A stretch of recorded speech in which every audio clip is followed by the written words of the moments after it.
ভোরের সোনালি আলো গ্রামটাকে জাগিয়ে তুলছে। নামাজ শেষে বাবা দোয়া করলেন যেন আজকের ফসল কাটার কাজ সহজ হয়। সাধারণ নাশতা খেয়ে তারা প্রস্তুত হলো নতুন দিনের কাজের জন্য। সবুজ পথ পেরিয়ে তারা পৌঁছালো সোনালী ধানের ক্ষেতে। কত সুন্দর লাগছে। পরিশ্রমের ফল আজ তাদের সামনে দাঁড়িয়ে। আলহামদুলিল্লাহ। ধান কাটার কাজ শুরু হলো। প্রতিটি শীষ যেন ধৈর্যের গল্প বলছে। ছেলে সাহায্য করতে গিয়ে একটু হোঁচট খেল। ধান তো আমার চেয়ে শক্ত। মায়ের যত্নে ক্লান্তি দূর হলো। পানি খাও। সোনালী স্তূপ ধীরে ধীরে বড় হতে লাগল। দাদি দোয়া করেন, আল্লাহ বরকত দিন। আর একটু বাকি। রোদ বাড়লেও তাদের মনোবল কমেনি।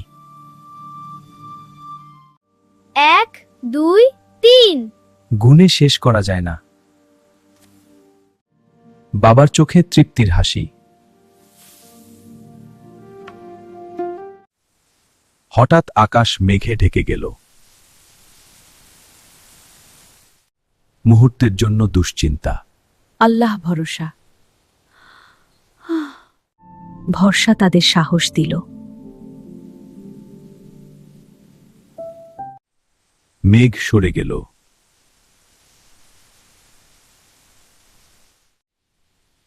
রোদ আবার হাসল। সাবধানে বাঁধো, শেষ প্রস্তুতি। ধান তোলা হলো গাড়িতে।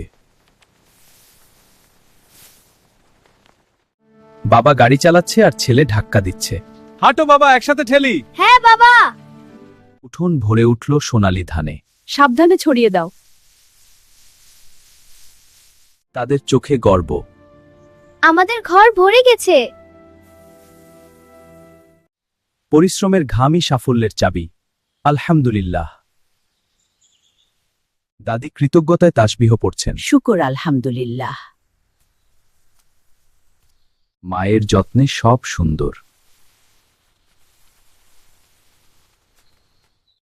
দিনের শেষে শান্তি নেমে এলো। এই ফসল আমাদের শিক্ষা। ধৈর্য, পরিশ্রম আর আল্লাহর উপর ভরসা, এই তিনে আসে প্রকৃত সফলতা। আলহামদুলিল্লাহ।